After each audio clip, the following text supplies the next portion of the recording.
If you've ever been blamed for choosing yourself, know this. You're finally growing. Sometimes, you need to disappoint others to stop disappointing yourself. Today, let me take you on a journey. A crowded bus ride with tired people, a streetlight, a boy with dreams too big for his pocket, and the quiet, hidden moments that build us into who we're meant to become. Every morning, he would stand in a crowded bus, holding the cold iron rod above his head, the bus swaying with potholes, people packed so tight you could barely breathe. All around him, tired faces looked out the window, eyes heavy with dreams they had paused for responsibilities, for rent, for children, for aging parents. The conductor shouting. The boy held his small bag, a tiffin his mother packed at 5 a.m., and a book he would read while standing, ignoring the stares. His father worked in a factory. His mother took stitching orders at home. Their dreams were simple: to pay fees, to keep the lights on, to eat 3 meals. But the boy's dreams were louder than the silence in his small room at night. He would study under a streetlight when the electricity went out, scribbling notes with a pencil worn to its last inch, whispering to himself, one day. There were no reels, no motivational quotes, just the cold cement, the humming streetlight, and a hope that refused to die. When he turned 18, family and neighbors started saying, "Why study so much? Start earning. Your cousin is already working. Your father is tired, you need to help." Every time he chose to study instead of taking a job, they blamed him. Every time he said no to a family function to save time, they called him selfish. Every time he bought a second-hand book instead of new clothes, they laughed. But that is when he began growing. Growth often feels like guilt, because it requires choosing yourself.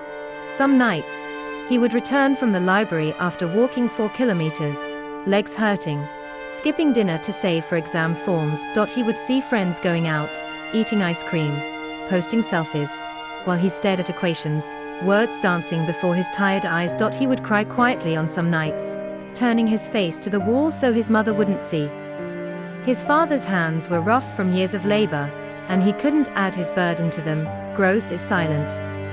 Struggle is silent. And the world doesn't applaud you when you choose yourself. Years passed, and the boy cleared an entrance exam many failed. He received a scholarship, and with a small bag, he left for a city he had only seen on TV. On his first day in college, he wore a borrowed shirt and shoes gifted by a neighbor. He felt out of place among students with branded shoes and new phones. But he carried something bigger, the quiet resilience of someone who had walked through silent struggle. He studied hard, working part-time to send small amounts home. He still remembered that streetlight and those quiet tears. Years later, he returned home, wearing a tag that said engineer, doctor, or officer, whatever you wish to imagine.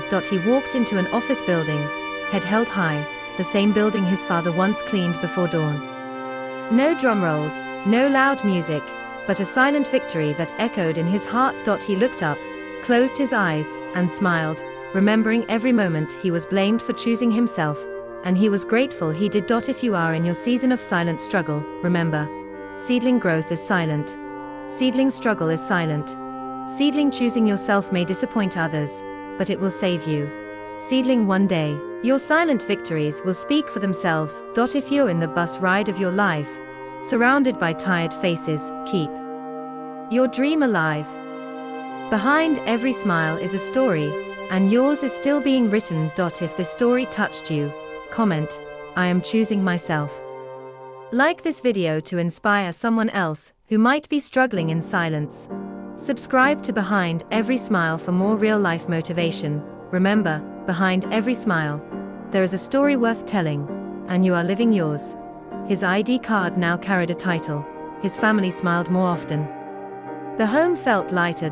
He could finally fix the leaking roof, pay bills on time, and buy his mother her first real saree in years.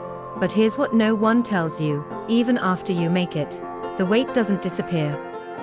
It just changes shape. At work, he felt like an outsider. He didn't understand their slang, their vacations, their weekend plans. They spoke of trips to Europe. He thought about his father's blood pressure reports, Success didn't make him feel superior. It made him more humble. Because he knew what it cost. Now people said, "You're settled. Why aren't you buying a car? Your cousin got married. When will you? Come on, one weekend trip won't hurt." But he was still building, still saving, still sending money home, still saying no to short-term pleasure for long-term peace.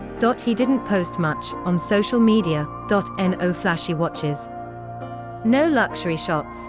Just quiet moments, like watching his mother laugh freely, or his father napping without worry. He didn't just grow, he lifted. He started mentoring students from his neighborhood, donated old books, paid for someone's exam fee quietly. He remembered the days when a pencil or a ride to an exam center felt like gold. He didn't do it for likes. He did it because someone once believed in him when he had nothing. Now, it was his turn to believe in someone else. Years passed. He got promoted, traveled, learned new things, but the fire inside him stayed the same. Late at night, he would still sit by his window, a cup of chai in hand, watching the same stars he once dreamed under. And sometimes, when he visited his hometown, he'd walk past the streetlight he once studied under. He'd pause, look up, and whisper, "Thank you. I never gave up." You may not see it now. You may feel tired, invisible, or misunderstood, but you're building something powerful: resilience, character, peace, purpose. Keep going. Point 1 page. Point 1 step. Point 1 dream at a time. And when the world doesn't notice, smile. Because the loudest victories are often the quietest. If you're choosing yourself right now, say it loud, or whisper it to your heart. I am choosing myself. Because your story matters, and one day, it will inspire someone else to keep going.